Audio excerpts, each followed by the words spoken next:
Happy Monday, everybody. Thank you all so much for tuning in to the PHNX Coyotes podcast. Don't forget to hit that like button, subscribe wherever you get your podcasts, leave us a 5-star review.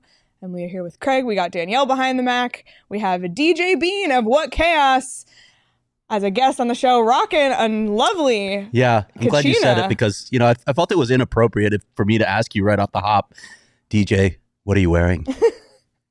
I mean, this, as we discussed before, I'm using a tactic called pandering. I am wearing the clothing, although this is a real ass, I was telling you before, like this is a real, not reissued, whatever. This is an OG Kachina. Yeah, can you get a little above Cody there so we can see it? Look at that. Sick. Nice. There is something about an original Kachina that hits different. It's such a great logo. Yeah. It's all like the craftsmanship is real. None of the stuff that we got coming our way next year. Does it weigh 1,000 pounds though? Yes, it is. It is heavy. It's like this crest will. I wouldn't be able to pack in a carry-on. Let's just say. Oh man. Well, hopefully you'll finally get that Sean Durzi jersey. I know you guys are due, and that can be your newest Coyotes jersey to the collection. Does anybody know about this other than you, Leah? Because they are. I don't know. Love me some Coyotes. We politely asked them to give us a free Sean Durzi jersey, and they were like, haha. And then we sent our address. Months later, we haven't received anything. We'll have to follow up. We'll be there tomorrow. We'll follow up for you, okay? Just say casually, DJ's really mad and not doing too well with the whole because we like to display not only a bunch of jerseys in the back. If you've seen What Chaos, please subscribe. We badly need your subs because we've oddly just been on the edge of 5,000 and it's driving us crazy that we haven't hit it yet. Anyway, love you all. Please do that. We want like players' jerseys who we like. And Sean Durzi, as he was with this lovely show, was fantastic with us. So we wanted to promote the Durzi agenda and do the whole Alan Walsh thing, but without a free jersey, are incapable of doing it. And famously, there's no other way of getting a jersey other than begging a team to give one to you. That's the truth. Well, we'll bring it up tomorrow. And as far as trying to get over the 5,000 threshold, have you thought about doing something unusual with your show? I don't know, a 24-hour episode or something like that? Here's the thing. Pete, Sean, and I have a meeting coming up where we're going to figure out our game plan for the postseason because we're going to add more and do more things. I know, though, that what works is doing a ridiculously long stream because that was actually very effective in YouTube, forcing it down people's throats. We don't want to have to play the YouTube game too hard. We just want to make the best content we can and hope that hockey fans will gravitate towards it. But you can't argue with the results of a weird-ass 24-hour show getting constant eyeballs. And I don't know if it was because we were killing it or if YouTube was like, hey, these folks seem committed. They're playing Bop It. The tall one's very good at it. Let's get some eyes in front of it. I mean, you guys could just stay on the air continuously. Whole playoffs. Yeah, the entire playoff. Long stream. That would be something going. Something happening the entire time. Yeah. Wow. I'm going to pitch that. Oh, God. Good luck. Oh, God. All right. Well, let's talk about the college postseason, DJ. I know you weren't there at the Hockey East Conference tournament, but I know you've been following along with the NCAA men's hockey tournament, and we want to get your thoughts on some of the top prospects in the upcoming draft, because that is what we talk about on this show, with following a team who is currently 5th worst in the NHL. So we always talk about the future. Yes. And I mean, the obvious guy that we want to start with here is BU's Macklin Celebrini, the projected number 1 pick in the upcoming draft. What have you seen from him so far in the tournament? I mean, I understand that I should be doing the pandering thing and saying, oh, here, this is very exciting. Oh, how nice would it be to see him on the Coyote? I like the Coyotes, young guys enough, and I like the group they have. I want him to be a savior on a team that's a mess right now. San Jose. He looks like, what's that? I want him to San Jose, if not the Coyotes. So San Jose is exactly, I don't know if you're what Chaos P1, but if that was from listening, appreciate it. I've been banging the San Jose Macklin Celebrini drum all year. Here's what I'll say about Celebrini. And I will also say, like, I don't watch a ton of college hockey. I've been watching it recently because the tournament's just been so good. Celebrini, it looks like he's going to be a great all-around player. The problem he has, and maybe this is just a me problem, is the most recent first overall pick was Connor Bedard, who might already be like one of the 10 best hockey players I've ever seen in my life. So I think that there's going to be some sort of like, I don't want to say that's it, or like, he's not like blowing me away. He doesn't have at this point the Connor McDavid, Connor Bedard sort of effect where most hockey players generally look like they're the same level of skill.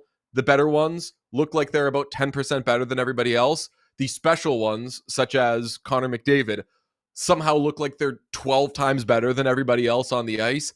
I don't get that off of Macklin Celebrini. I do get first overall pick off of him. I just think that at this point, I wouldn't slap like the generational thing on him, which is upsetting because, as we know in the hockey world, every year we must call at least 3 to 5 people generational players. Yeah, fair. But you think he could be a savior for the San Jose Sharks. I don't know if you're aware of this, but the Coyotes could use a savior. I mean, on many fronts. Is Sean Dursey not enough? I mean, now again, you're pandering. You're pandering just for the jersey. Yeah. Okay. Is God what this word means? Is that what smiting is? Yes. Did we get smited? We did. Yes.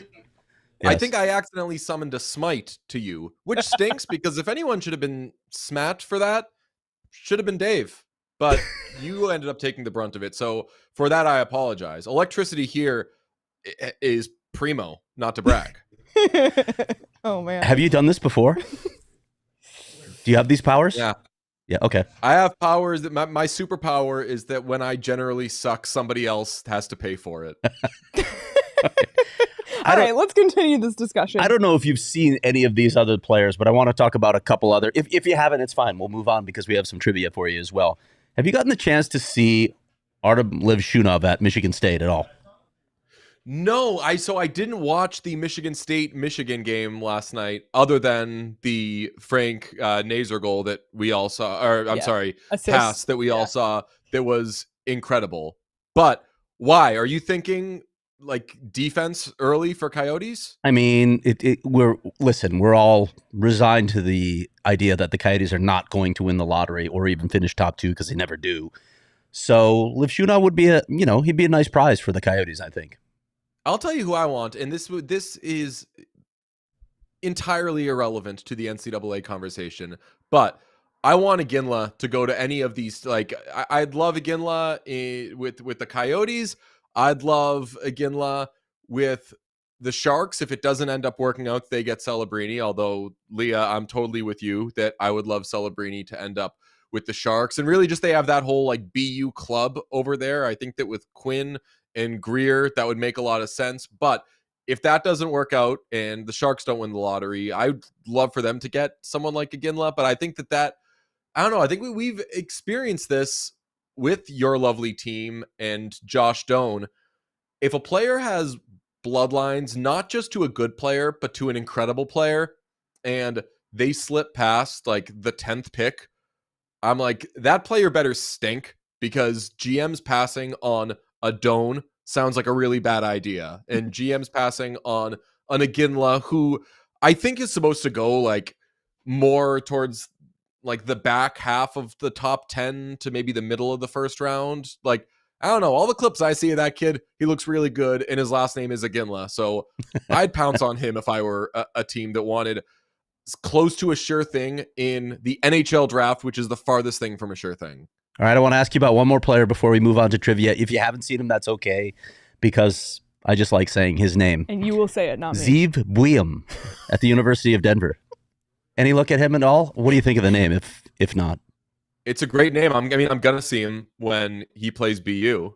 There you go. We did a prospects thing one episode like 4 months ago where we went down like all the prospects' names, and I think kind of superficially decided how good they would be based on if like their names were cool and if their last name was Aginla and things like that. I think I've been a very useful prospect and analyst so far. I've basically shrugged off one player and then said I haven't seen like 16 others. Yeah, Perfect. So thank you for your contributions. We'll have you back on the show again as we get closer to the draft. Yeah. I mean, we did, not to like, to anybody who hopefully did subscribe to What Chaos, where we know about the NHL, so we can talk about that, is we made Johnny Lazarus our insider. Yep. And he's not an insider, doesn't pretend to have sources or anything. And we just have him on to be like, yo, what are you hearing? And he talks about like what he did over the weekend, and we're like, hell yeah, cool. That's awesome. Yeah. Oh boy. Well, this next part should go well if you're this dialed into college. Craig, why don't you cue us up for our trivia segment? I did tell you this was coming, and I think you'll do fairly well on this. Actually, we're gonna play. Where did this Coyote go to college? And we're gonna start with an easy one because I think you're wearing the jersey today. Let's go back to Keith Tkachuk. Ooh, Boston College. Ooh, close. Boston University? Yes, Boston University. Did I chunk it?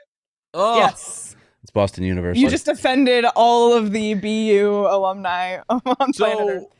So you're telling me Boston has a college and a university? No, and that's not all. They have plenty more. I also don't know about Boston, and that's where I live. No, I'm just kidding. All right, you want to do the next one? Okay, the next one. Where did Jack McBain go to college? I was going to say Maine, but then I realized my brain was just making an association because the last name started with an M and ended with an Ain. So I like the way you think. I am going to say, let's see, Jack McBain. Let me feel out Jack McBain for a second. Jack McBain could he could have a little Providence College to him. Okay, I like where you were going, but he went to BC, so you actually would have been right on your first guess. So you're telling me there is a Boston University and a BC? What does the C stand for? But wait, that's not all. Where did Alex Kerfoot go to college? Ooh, let's do Michigan State. The answer is Harvard, and by now you're sensing a trend, I hope. They're all colleges. I gotcha. Gotcha. All right, next guy. This is so off the rails. Joe Vitale.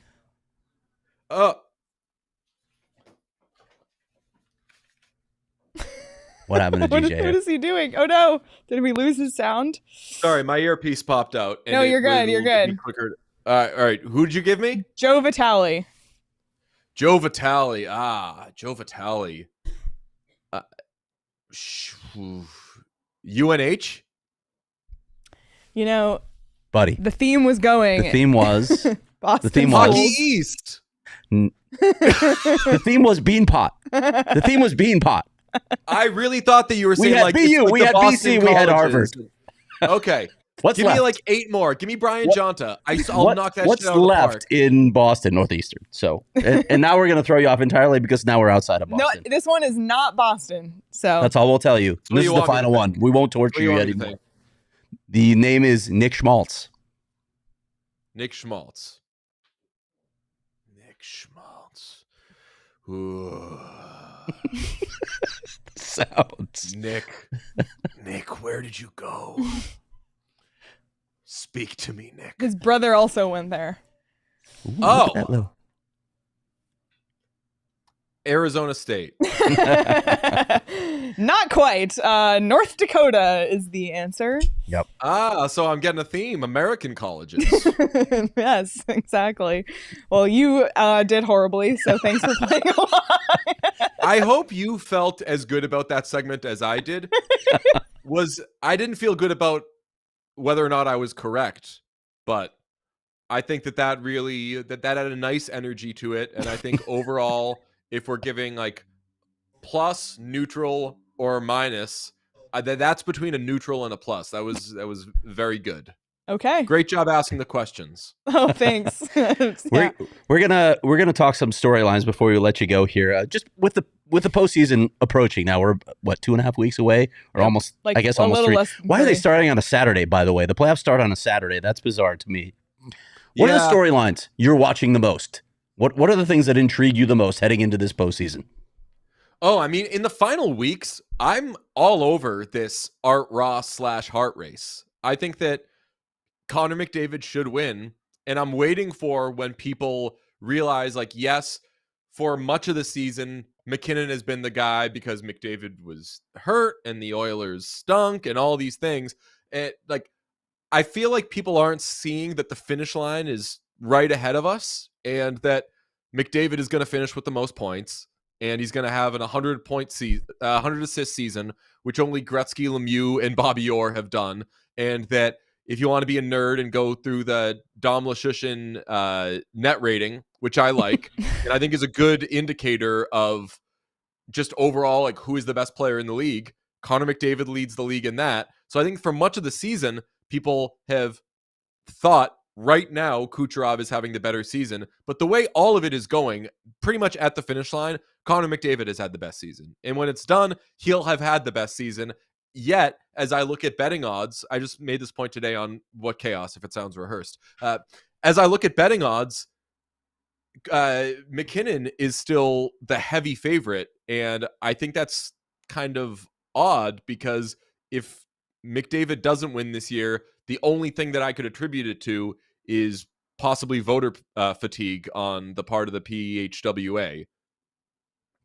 So to answer your question, like, that's what I'm really into right now. I want to see how things shake out in the West with, like, God bless the Predators. I love what they've been able to do in the run that they've gone on. I think that Andrew Burnett should get more Jack Adams consideration than he's going to end up getting. I have gone from please don't let the Capitals near the playoffs because they stink to thinking, oh my God, this rocks. This is a real old-fashioned disruptor, a team that sold at the deadline, didn't have much to sell, still got rid of those pieces, and now has gone on this run and is going to cost a team in Detroit that by and large has been playing with their food for the last few months, like could have sewn up a playoff spot, and here come the Capitals. I love that. And also, I'm loving that these games, as they go to shootouts, like the Florida Detroit game the other night or the Washington Boston game the other night, I like that teams that are fighting for points and actually need them are playing in shootouts because the shootouts have so much like of that real juice and drama that I believe the NHL hoped they would have night in, night out. They don't, because typically it's like, all right, we got to the end of the game, we tied, I guess we'll just see who gets this other stupid point. I like there being drama in these shootouts, and it's had that. My last thing I'll say is I'm furious with the Kings because who gets rid of Sean Durzi? Just kidding. And also, their struggles of late are going to cost the Oilers a first-round matchup that they can win, because right now, the Golden Knights have surpassed the Kings, and I'm an Oil man famously. If the Oilers get the Golden Knights in the first round, I am going to do a 24-hour crying stream. I'm going to cry for 24 hours. Sean's going to produce, and we're still going to play Bop It, and I'm going to cry. Well, I guess that's the answer to the question of what's ahead on What Chaos.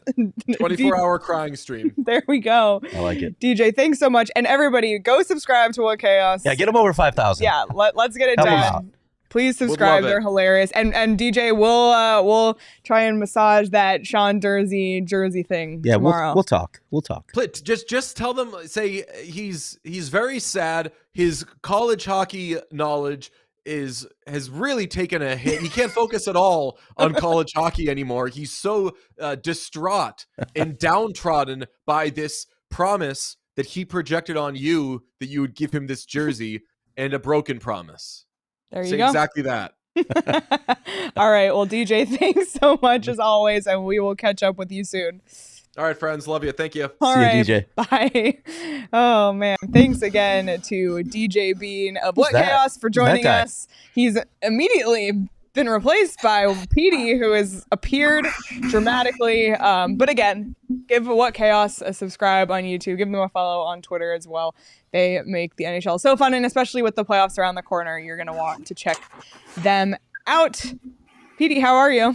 Good. And it's ironic because there was a lot of Sean Dursey discussion in the previous segment. And as I was leaving the ice den today after practice, who came into Stan's room was Sean Dursey. So I had about a 5-minute conversation with Sean Dursey, and we actually talked about What Chaos. Did he give you a jersey? He did not. And now that I wish I would have known that jersey detail prior, because I sure would have. I had the right guys in the room. I had Sean Dursey and the equipment staff. Like, that's the guys. So we will hit them up tomorrow for a Sean Dursey jersey. By the way, that's fun to say, and nobody said it. Like, a Sean Dursey jersey, it's fun. And like I said it when you guys said it on air, I was like, Dursey jersey. Be even better if he was from New Jersey, right? So wow, it would be Craig. And you know what? I will say this: disappointed in DJ Bean, and I'm gonna lean on Craig a little bit here. Some of these What Chaos quizzes that Craig provides are extremely difficult. Last week's Oscar one was that one was tough. It was hard. Like, it was obscure. It was you had to be a very learned movie person just to wade yourself through that one. Tough. Today, not only were they cupcakes, the dude and I hope DJ still dialed in, because Buddy didn't get the theme. Like I got the theme and I didn't. Like, it's Boston schools, Buddy, get in it. Like it's so easy. There's like 4 to choose from. Like, MIT doesn't have a team, do they? I don't think they do. Nope. If they did, my next guess would have been MIT. Yeah, Tufts, Emerson. Buddy, it's easy, and he just. Well, we appreciate him anyway. All right. Well, we still have a ton to get into, but first, if you are not a PHNX diehard, join the family today. Why not? Because Craig's mailbag came out yesterday. That is for diehards only. We're going to spend the rest of the show digging deeper into some of those questions, but we're barely scratching the surface because Craig went in depth on a ton of answers. Again, it's for diehards only. Becoming a diehard not only gets you access to that diehard only content, and it gets you access to our Discord as well. It gets you a free shirt or hat when you sign up, and every year after, you also get 20% off on merch and events. So become a diehard today. Go phnx.com/diehards and make sure you stay locked in on all of our upcoming events in the events tab. Go phnx.com/events because we have a bunch coming soon. And speaking of coming soon, this Sunday, this show is doing a live watch along during the Coyotes San Jose Sharks game. Should be an absolute barn burner, but we will be live during the game. So we want you all to come, and we want you to come prepared, because Petey and I will be putting together prize picks, and it's so easy to do. You just pick more than or less than in a number of different categories. We're going to do it for the Coyote Sharks game. We're going to follow them along the whole time. And it's so easy to win money on prize picks. It's so fun to do as well. I talk about their app interface, but it's amazing. And especially right now with March Madness and MLB and NBA and NHL, all of it, it's so much fun. So you're going to get a deposit match right now when you sign up for prize picks. Go to prizepicks.com/PHNX and use code PHNX for a first deposit match up to $100. That's prizepicks.com/PHNX and use code PHNX. Pick more, pick less. It's that easy. And we're going to be doing it on Sunday, and we want you to pick along with us. Well, you know what, Leah? For more than 84 years, Desert Financial has been Arizona's largest, most trusted local credit union, providing financial solutions that make lives better. The Desert Financial team are financial experts who offer financial solutions tailored to helping real people achieve their financial goals and dreams. Look to Desert Financial for checking and savings accounts, but there's more than that: mortgage, loans, credit cards, investment options, and they can even help our own Leah Merrill plan for retirement. When you open a free checking, I know we got buddy. I'm telling you, now is the time to start, because don't do like Craig and I and wait till the very last minute, because Craig and I are like, well, we're in trouble. We're going to move in together and be roommates. We've talked about it already. We'll save some money. Going to be awkward. It's going to be awkward. Small space too. And when you open a free checking account online, you get $200 in bonuses right now. Get started by visiting desertfinancial.com/200. All right. Well, we're going to dive into some mailbag questions here. First of all, we're going for Craig isn't in the business of telling you what you want to hear. Be forewarned. If you know, you know. Oh, boy. Well, Craig, first of all, great mailbag. I like the questions we've picked for the show because they're going to cover a variety of different topics.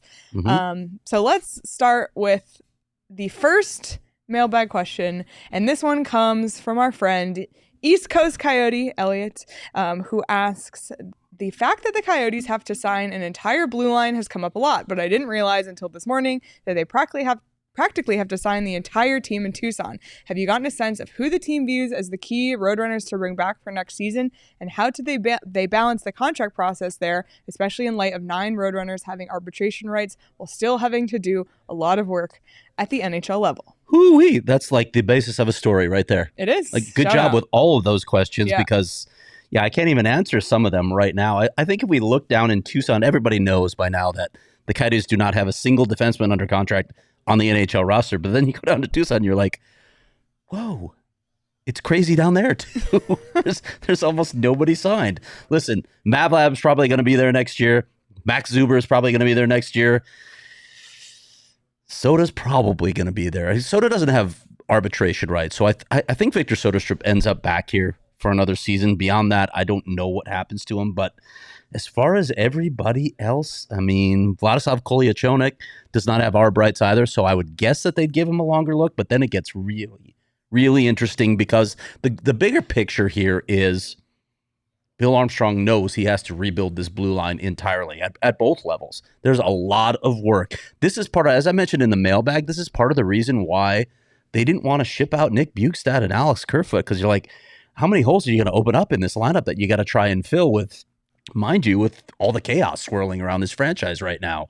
They're going to dive into the blue line, and I'm really curious. Petey, I don't know if you have thoughts on sort of some of the needs. We've talked about some of the prospects that are going to be here. Another one that could be in Tucson next year is Artem Duda, if they get that contract situation worked out. But they have a lot of work to do at this particular position. Yeah, especially the back end. And you talked about it, like even the names you brought up now, Maverick Lamoureux, Zuber, and Artem Duda, those guys.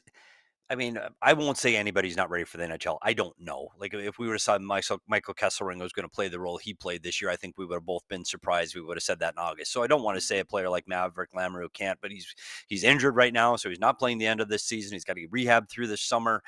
He's going to be in a tough spot. So you look at these guys, and even at that depth, they're coming into play in Tucson.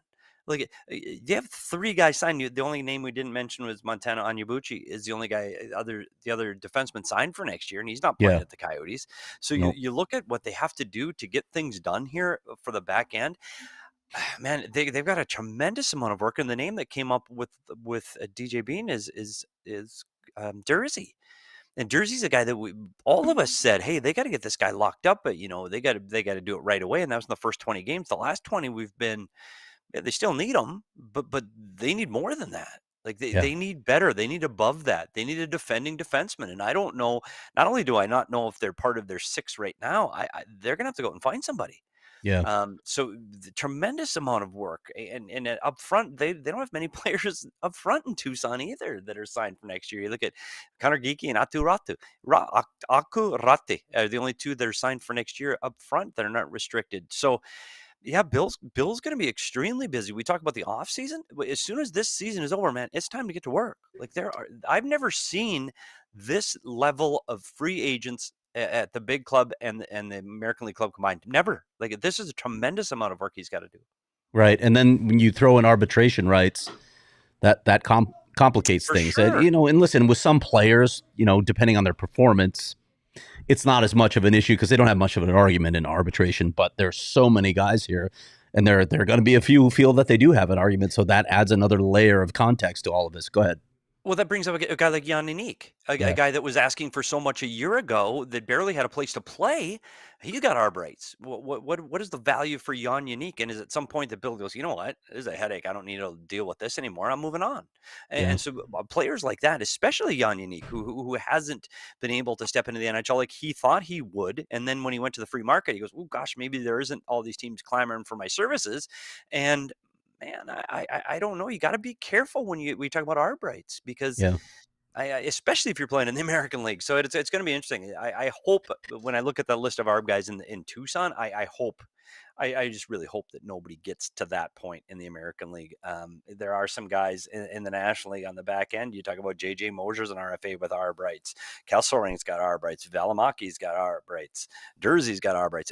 It's the whole whack of them. So there's. You know, we've talked about arb a lot and what it can do to a player. And so hopefully they don't get to that point. Yeah, one more thing before we move on is just when you look at Tucson, too, you have to be careful. We talked about a lot of young players being there. You need to be careful that you have some veterans on your blue line. That's really important in the A. A guy like Steven Kampfer has been invaluable down there, so you need to make sure you have the right blend of veterans and young guys down there. Absolutely. There's going to be a lot for us to keep our eye on this summer, too. It's definitely a story I'm diving into. I promise you that. Yeah, absolutely. And you can, if you're interested, you can check out Cap Friendly to see all of the contract situations on the Coyotes. All right, we'll move on to the next question. And this one comes from Rob in Discord, who asks, what are your thoughts on if Coach Tourigny is the right coach to lead a successful playoff team? No doubt he is a great development coach, but is he the guy to take us to the highest level? I'd like you guys to weigh in on this one. I talked about it quite a bit in the mailbag. Just curious for your thoughts. This is tough. It's tough because Andre Tourigny doesn't have that track record in the National Hockey League of being able to lead a team through the playoffs. And he's had success in juniors and he's been a successful assistant coach in the National League, but it's different. Playoffs are different. Getting a team through the playoffs, the adjustments are different. Being able to change day to day, it's different. And getting your team prepared is different. I agree with the comments that he's a great development coach. I completely agree. I think he's a great relationship coach. I think he communicates with his players extremely well, and they like playing for him. To win in the playoffs, I've said this about head coaches in the National Hockey League before. Game through 182, you got to know how to motivate. Game 83 to the Stanley Cup, you got to know how to coach. And you've got to be able to do your X's and O's. That's where coaching really comes in, and motivation is part of it, but it's not like the X's and O's. You have to be able to X's and O's your way out of situations. I don't know. The truth is we haven't seen Andre have to deal with that. We haven't seen him into difficult situations where he's had to face meaningful games and important times of the year where he's been stressed and tested to have to adjust systems and play different systems. I've talked about his systems on this show a lot, and we haven't seen those changes through the neutral zone or the defensive zone. They've played the same way, and they've still given up the same mistakes that they've done 2 years ago under Andre Tourigny. They're still making today. So until he gets in that position, I don't know. I am concerned because it's different. Coaching in the playoffs is different. And I will tell you this, to get to the finals, you better be a good coach, because I've seen coaches that win, but you've seen it over and over. President's Trophy winning coaches have difficulties getting that next step because you have to change, because you have to adapt every single day in the playoffs, and it's hard. So we don't know. We haven't seen him have to deal with that adversity yet. So I'm hopeful that he can, but I think we're still a year or two away from having him tested in that area. I would also agree that it's too soon to say. Like, you can't even answer the question until he's been tested in the playoffs. But one thing that I do think that he has going for him, just in interacting with him and talking to him, is that he is a very humble person. So he's not somebody who, sits there and thinks it's like, oh, my ways are so tried and true. So and you're saying he's not Mike Babcock? Yeah, I guess I am. But, I remember, like, at the beginning of the season, he said all we did in the off season was like spend hours a day trying to figure out how to get better, how to improve. So I think with that mindset, he definitely has the potential to be a great coach and a great NHL coach down the road. I just think you can't definitively say whether he can or not until we see it tested. And Roaring Fork actually brings up a good point about his coaching. No too many men penalties since he benched McBain. So the message seemed to get through there. Yeah.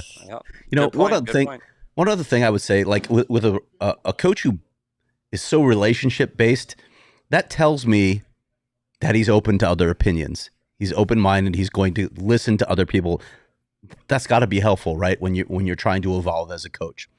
Yeah, and We'll I see. think it's funny you mentioned that, Craig, because I'm going to tee us up for tomorrow's audio only edition.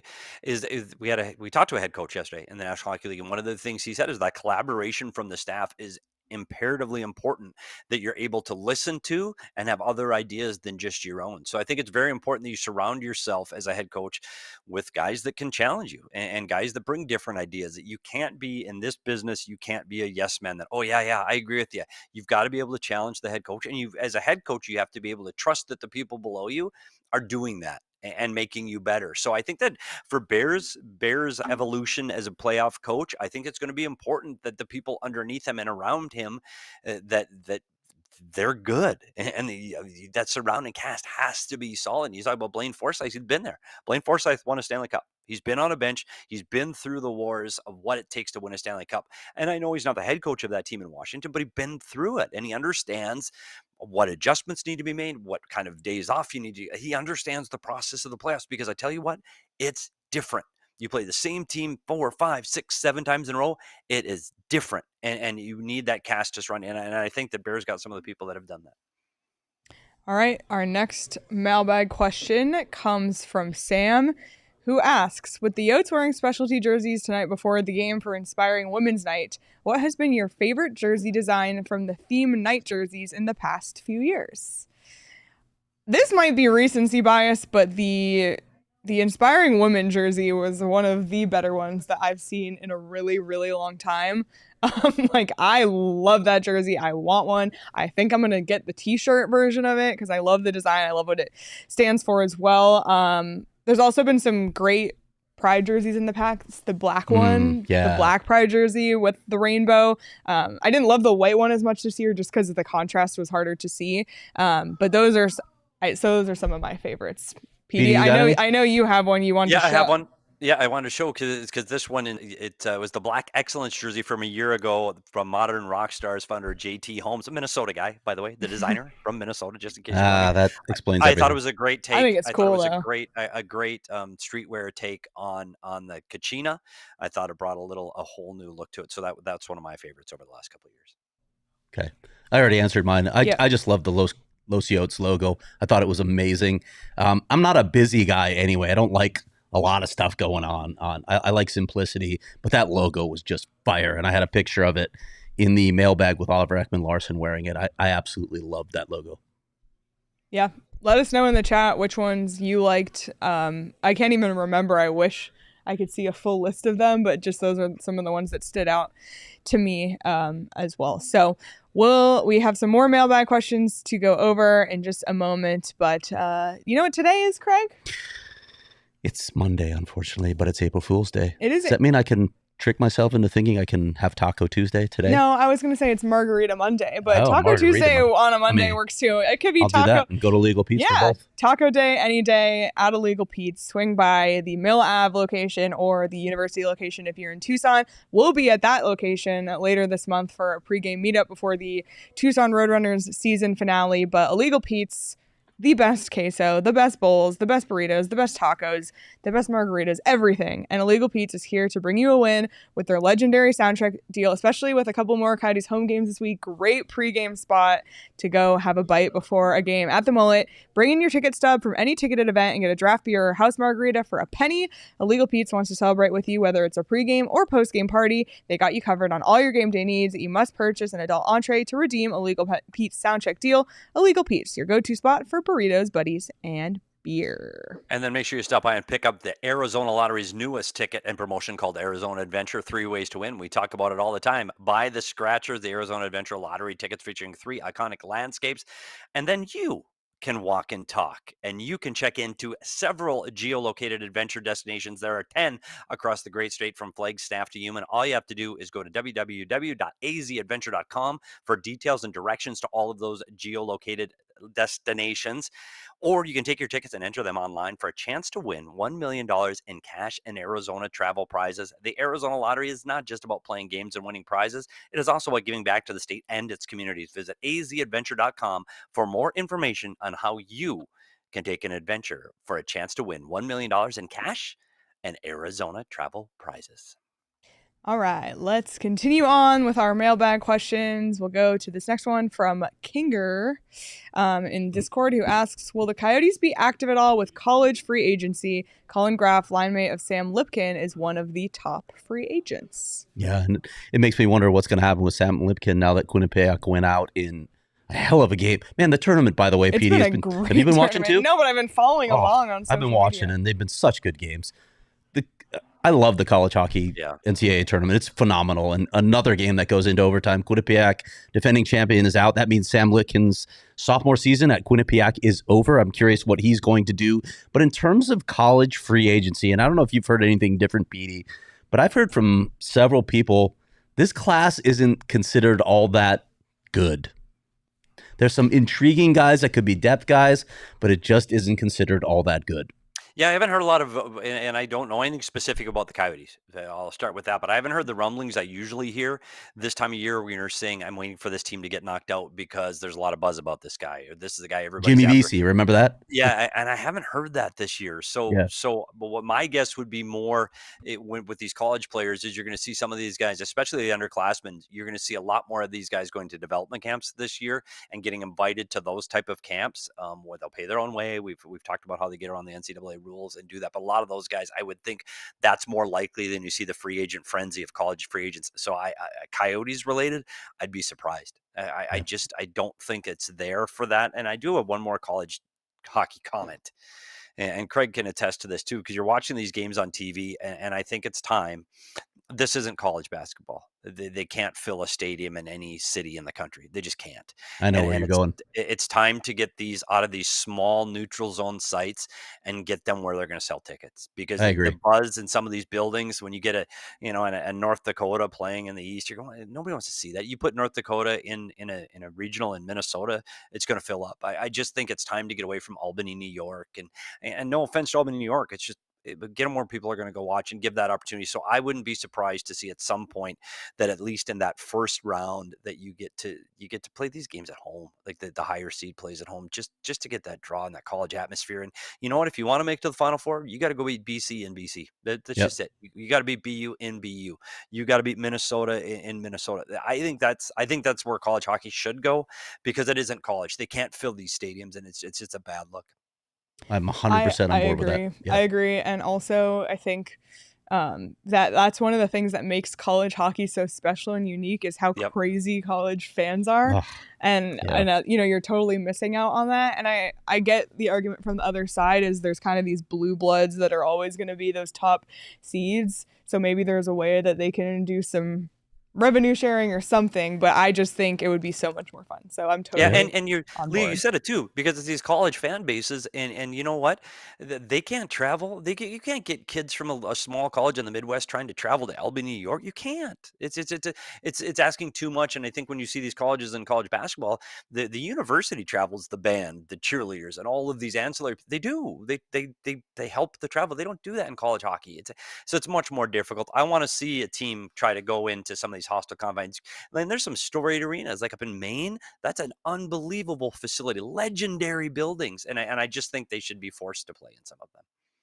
All right, moving on to our next question. This one comes from Robert, who asks, could Dylan Guenther be the Coyotes' first 40-goal man in, well, a very long time? Since Keith Tkachuk's first 2 seasons in Arizona. It's the only time it's happened, okay? I have 2 thoughts, and I'll turn it over to you guys. He's got the shot for it. It's all about who's getting him the puck, in my opinion, over these years for him to do it. Well, for me, there's one more factor I still think Clayton Keller can do it. I wouldn't put 40 goals past Clayton Keller before Dylan Guenther. The other thing with Dylan Guenther is what kind of opportunities and looks is he going to get as his career progresses on who he's going to be defended by. And right now you're still seeing the top defensive lines on the opposing teams playing against Keller and Schmaltz. It's just the reality of it. And right now, when you look at the future of Dylan Guenther's career, is he going to start drawing more of the top pair defensemen and the top team defensive forwards? And if that happens, it's going to be tough for him to score. The other thing thing with Dylan Guenther.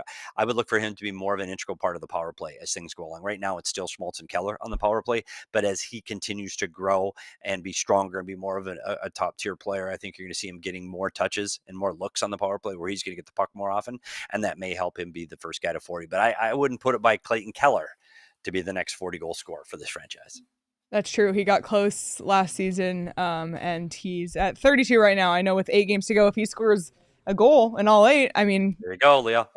Or gets a hat trick in one of those, who knows? But yeah, I think you guys said it all. The one thing about Dylan Guenther and the matchups, even Andre Tourigny said this morning that he's giving that line like pretty challenging matchups, not anything crazy, but I think he has the potential to do it. We've talked about on our post-game shows, watching him just go down the ice with the puck, and you almost have confidence that he's going to score every single time. He rises to every challenge. He keeps showing it over and over again. He rises to the challenge.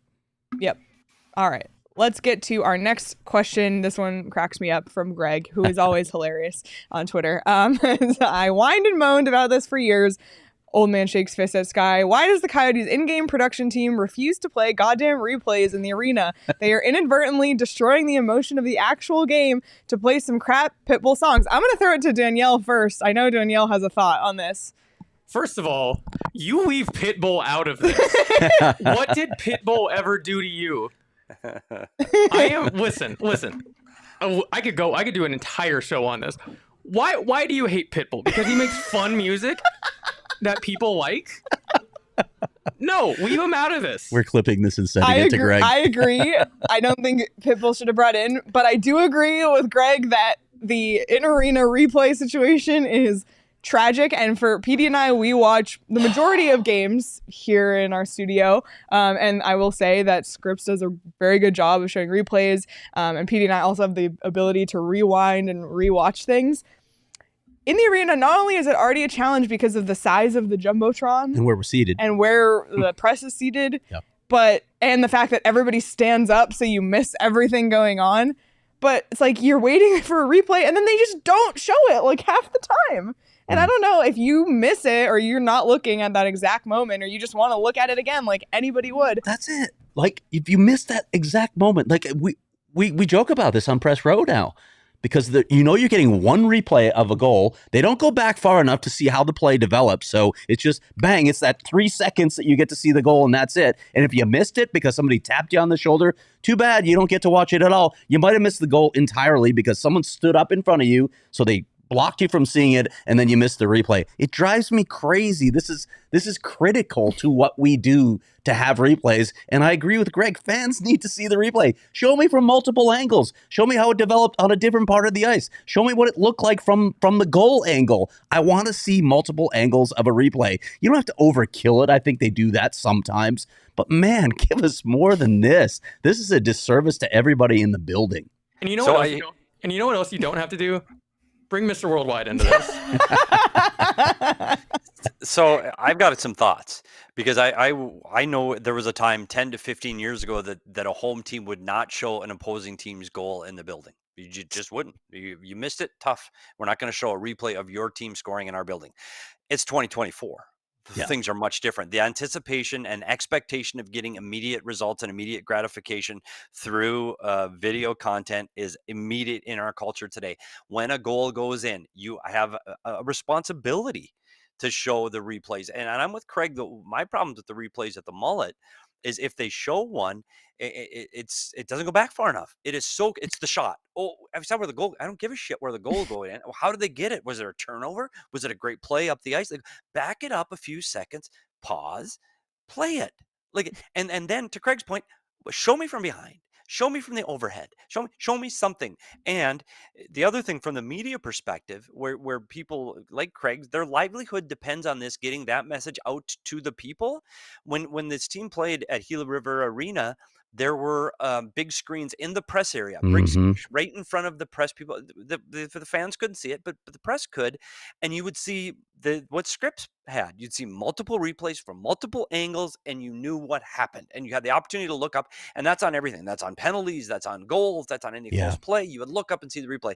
You don't have that at Mullet. You have no access to any of these things, so it's hard to tell a story. So for Craig, who's at the building, he has to text Leah and I that are in a studio 20 minutes away to tell him what happened because Can you send me a clip? Like, how many times I've asked you for a clip? We'll like screen record the. Yeah, how did that guy get hurt? And especially if it happens at the other end of the ice, because and you know, in mullet, somebody's standing up in front of you, you missed it, you cannot see it. So I agree. I think it's imperative that the Coyotes fix that as an organization going into next season at the mullet.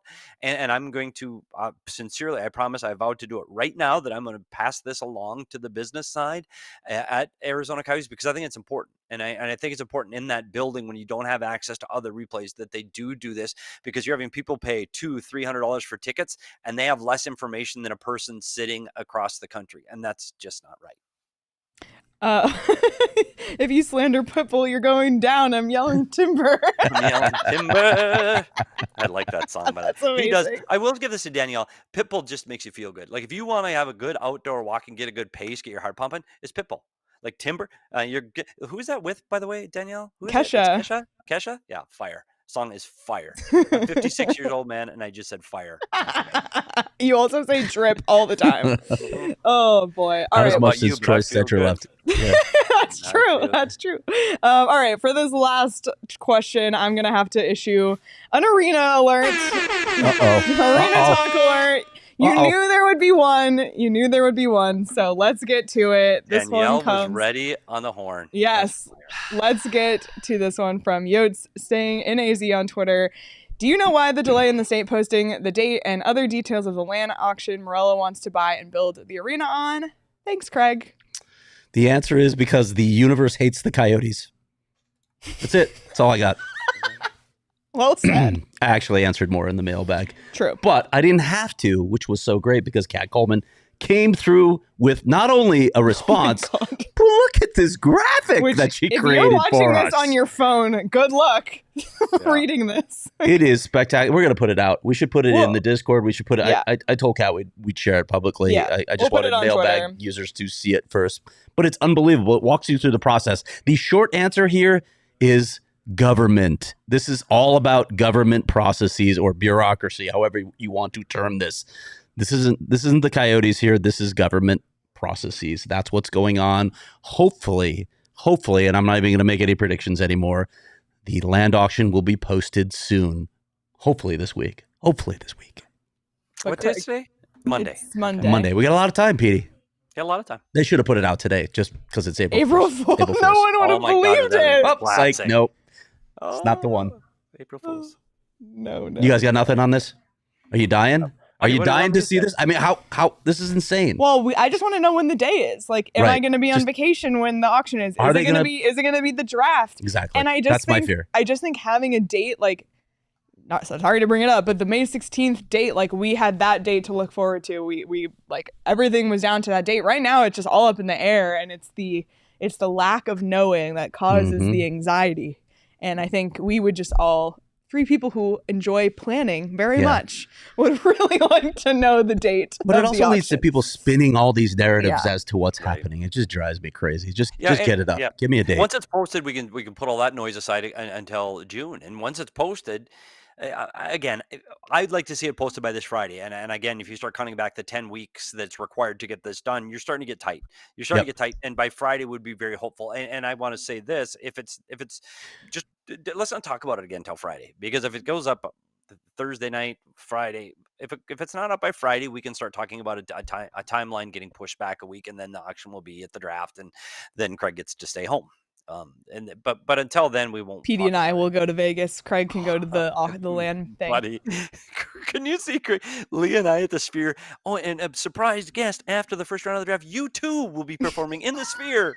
Yeah, you're welcome, Nashville. And I'll be on Washington Street at the Arizona State Land Department. This is exactly how it's going to play out, because that's how my career covering the Coyotes has gone. I came from vacation in Flagstaff to the Glendale City Council chambers to cover that clown show, where I wish they had just had a trap door to get rid of some of the speakers that were speaking. I got to ask you something before we sign off here, Petey. It rained on Sunday. Oh. It rained hard. Did you have any issues with flooding up in your part of the valley? I know you live very close to the potential site. Did you have any flooding? So it is funny you mentioned this, because we have a rain gauge in our backyard over the last several days. This isn't just the one rain, but this is over the last 2 weeks of rain. It's 3 inches, which is a tremendous amount of rain. And that's no joke. That's 3 inches in our area. And we had a puddle. I almost, and this is true, I almost stopped by the site. I almost stopped by the site to film it because that actually gets less water because it's a little bit higher than where I live and there's literally no danger. And I wanted to stop, but of course I was running behind and I really wanted to stop there. No. Just no. No. Just we have a guest star on the show today. Do you see what do you can you come down a little lower? You're like 7 feet tall, okay? You can leave. It's Shane Diefenbach. The lower half of Shane Diefenbach holding what are you holding? I think it's a banana holder. It's a banana holder, and we don't need to talk about it. So those on audio. I'll just give you the story. No. I didn't think Illinois was going to win, not against UConn. I didn't think they're going to beat Iowa State. Now I'm holding the banana holder. And Shane assured me that they would beat Iowa State, and he was right. So I offered him as payment one of my banana holders. He said he would accept. I asked which color. He said surprise me. So I brought pink. Surprise, all right. Here it is.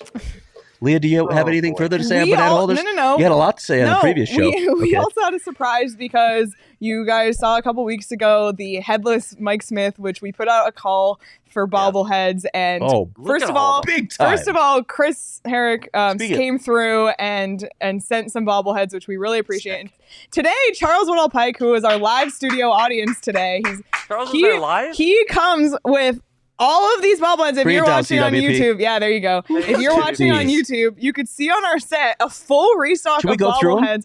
Can we start one with in front of Craig? Looks like Craig. Yeah, Chucky. It looks like Chucky, doesn't it? Horrifying. It looks like Craig. Yeah, what is that? That's child's play vibes there. That one terrifies me. We have Ilya Bryzgalov. Yep. We have Obizwan Kenobi.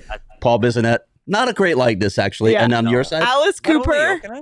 We have, Olli Jokinen. Olli Jokinen. Wow. That was money. When I saw that one, I was like, okay. And Oliver Ekman-Larsson. So Alice Cooper has a snake, by the way, around him. Thank you, Charles, and thank you, Chris. CWP. We needed the restock of bobbleheads because they're all headless.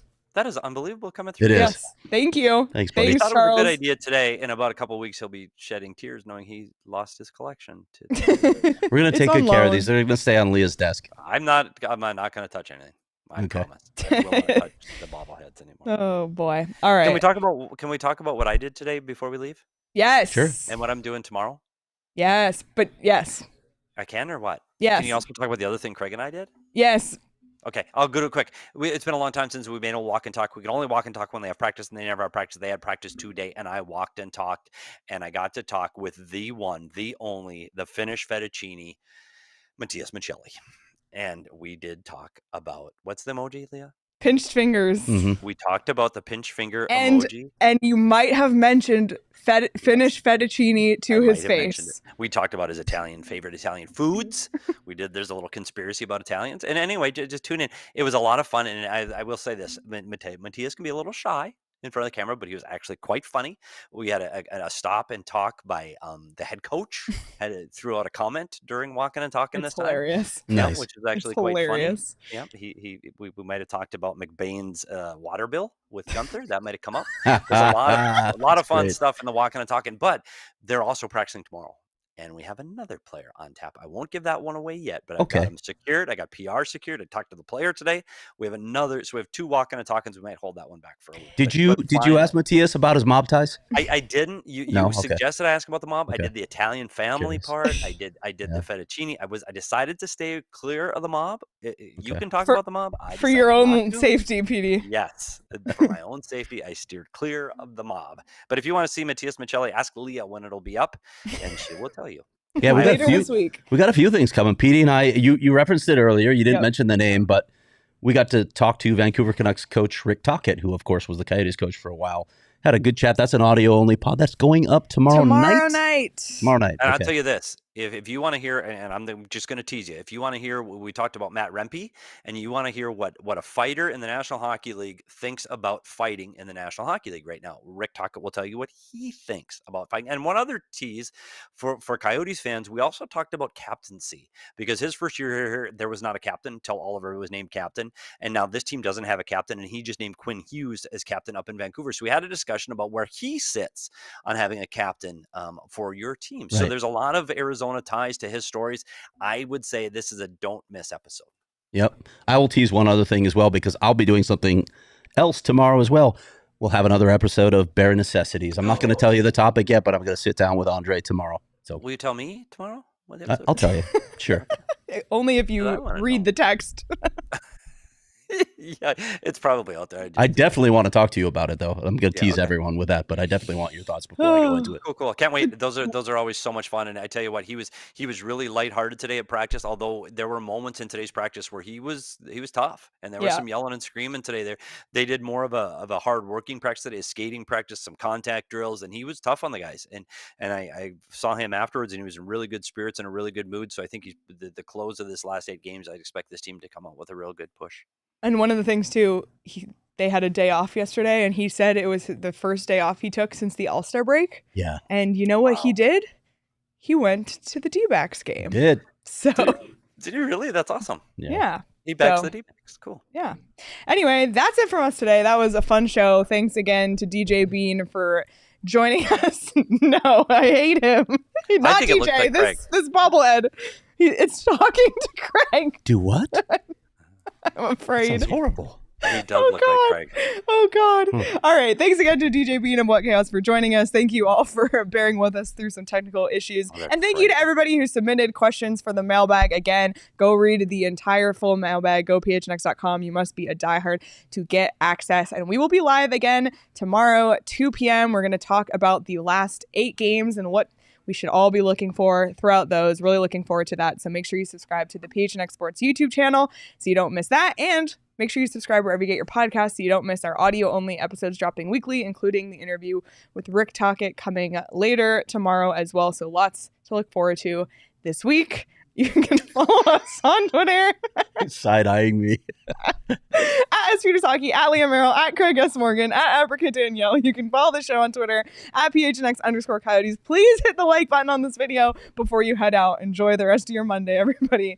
And we will see you all tomorrow. We all silly like the mayor.